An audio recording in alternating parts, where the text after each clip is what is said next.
ang intention dyan politika, pamumulitika na Hindi na yung sagradong proseso. Binastos ng House Committee on Justice ang proseso ng impeachment.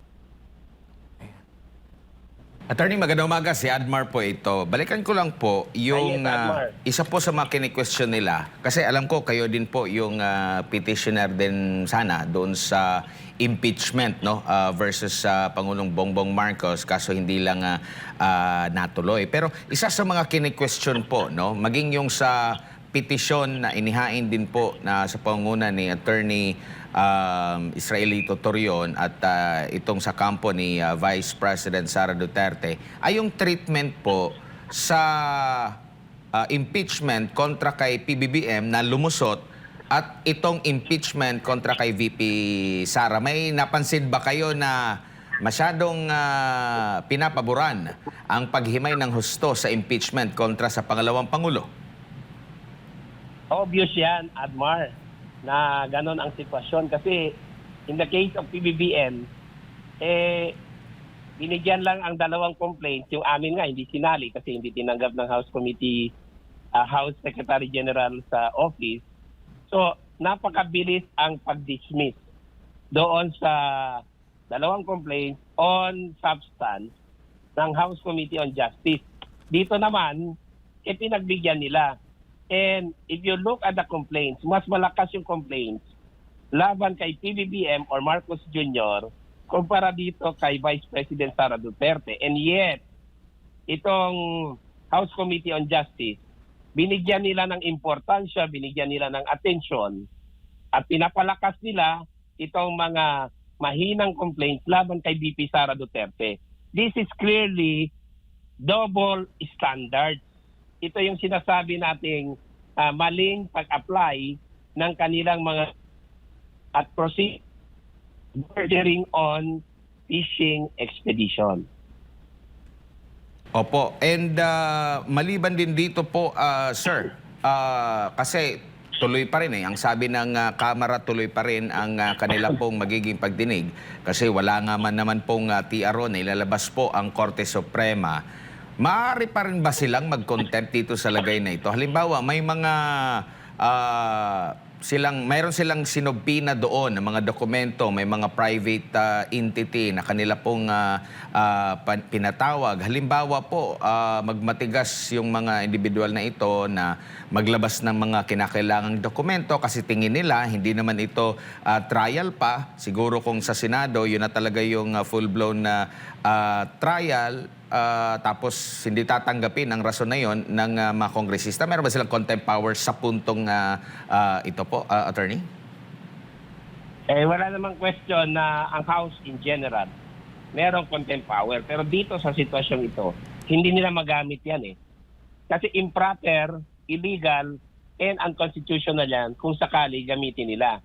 Dahil itong mga bangko na sinupina nila, itong mga korporasyon at mga individual, including law firms na sinupina nila, meron silang karapatan para tumanggi, para hindi sundin yung supina na inisyu laban sa kanila.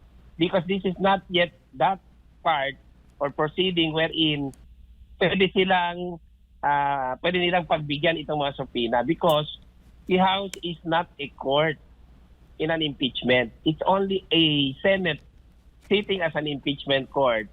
Kung sakali na sa kanila na yung impeachment complaint, ang pwedeng mag-issue ng subpoena.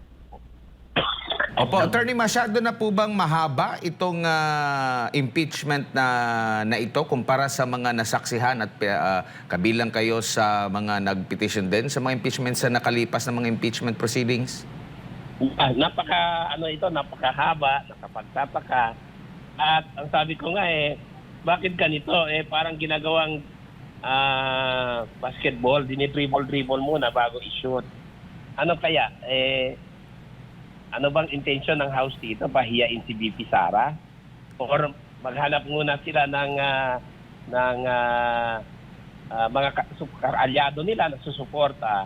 Or they are just buying time for the obvious? Kasi pag umabot ito sa plenaryo, baka hindi aabot yung 1/3 at ito ay totally mabasura mismo ng House of Representatives dahil nga sa napakahinang complaints at ang ginagawa ng House ngayon, parang siya na yung nag-a-act na parang court or kangaroo court na bawal because only the Senate sitting as an impeachment court in a proper proceeding can do this. Hindi sa panahon ito. Kasi ang hinahanap nila, Admar, is only probable cause. And just like in the fiscal's office, hindi kailangan ng trial na yan eh. May hearing, but that is very limited. And then usually 1 or 2 ngayon, gusto nila, parang sila yung bida dito sa sitwasyong ito, magkaroon ng trial. Definitely, this is void ab initio at labag sa ating Yes po.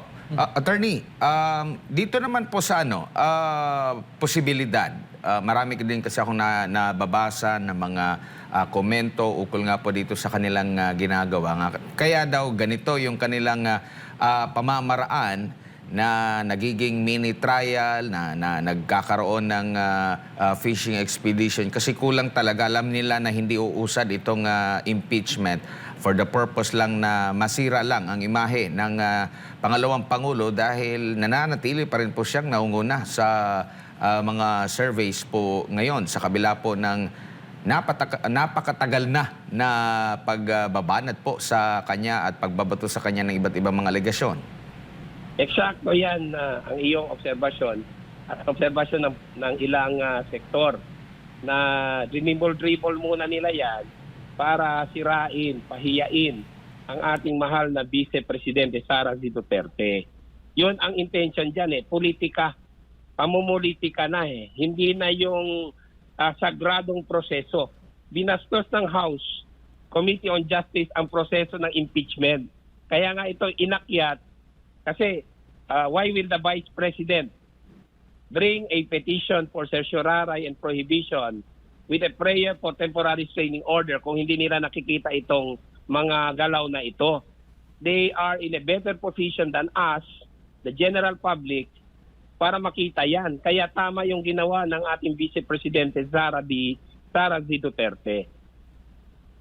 Opo. And dito po sa paghakbang ng Korte Suprema, mali po ba na magpasaklolo yung isang individual kung meron siyang nakikita? Kasi after nung dumulog ang pangalawang Pangulo, abay pinuna ang naging hakbang ng Vice President ng ilan sa mga taga-andyan sa House Committee on Justice. Grabe yung kanilang mga pagpuna na parabang walang karapatan ang pangalawang Pangulo na mag-question doon sa prosesong kanilang ginagawa. Alam mo, natural talaga maging defensive sila kasi mali yung kanilang ginagawa Kasi kung tama, hindi ganun ang kanilang reaksyon.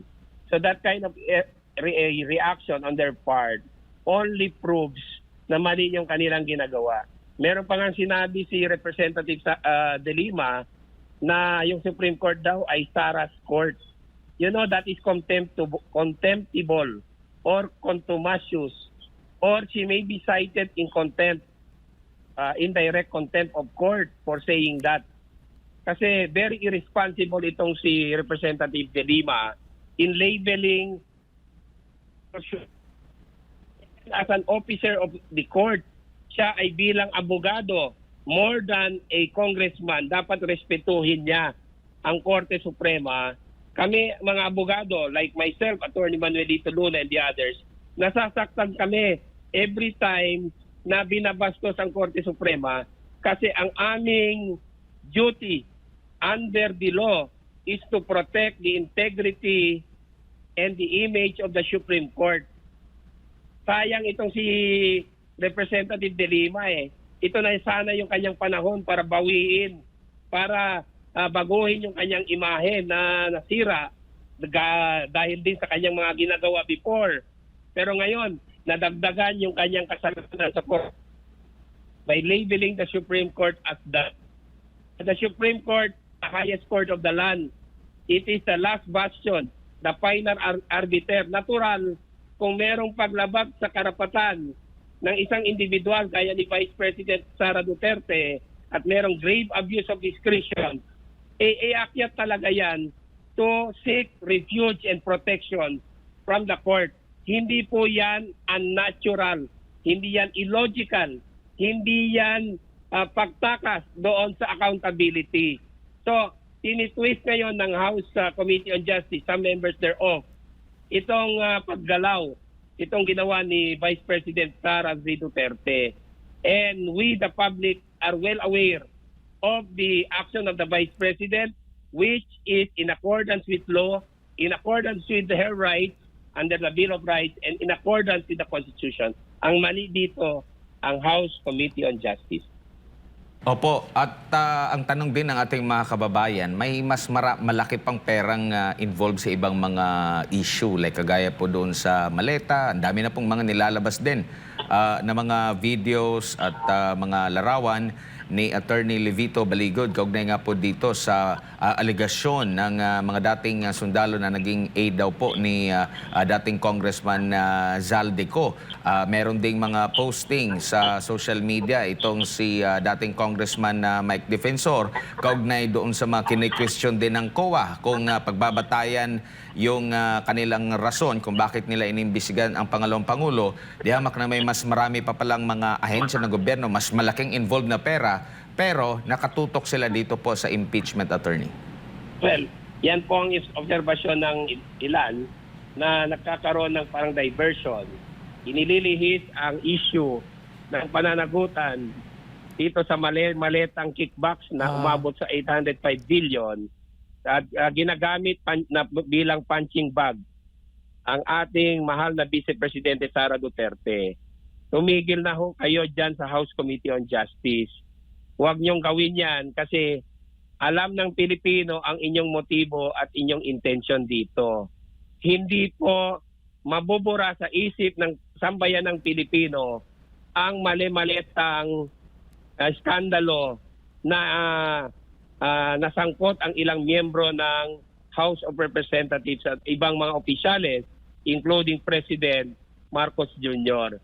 Huwag niyong gamitin si President Sara Z. Duterte bilang sangkalan or punching bag dahil hindi ito mabubura.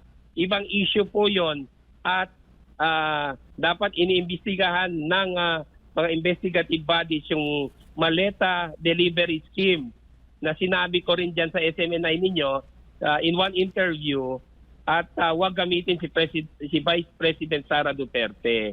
Kasi yung taong bayan ay gising na dito sa issue ng maleta delivery scheme.